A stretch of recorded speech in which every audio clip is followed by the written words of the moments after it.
मेरे प्यारे देशवासियों, मैंने सोचा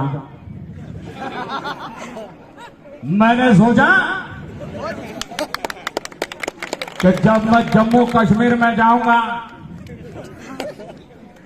और जम्मू कश्मीर की धरती देवी देवताओं की धरती है,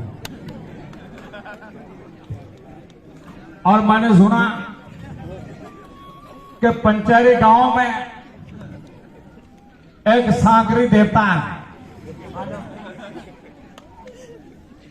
वहां पर जाने का मुझे मौका मिला और मैंने माथा टेक करके उनसे आशीर्वाद लिया कि मैं आप लोगों के सामने आकर के आपकी प्रशंसा में दो शब्द कहे।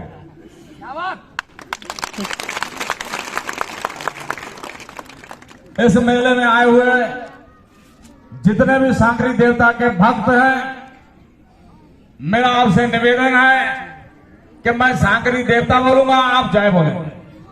बोलेंगे कि नहीं बोलेंगे? सांकरी देवता के जय। सांकरी देवता के। तो मेरे प्यारे देशवासियों, इस सांकरी देवता के जितने भी कार्यकर्ता हैं, उनको मेरी तरफ से और मेरी पार्टी की तरफ से बहुत बहुत शुभकामनाएं, बहुत बहुत प्यार। और अगर फिर राहुल गांधी और आ जाते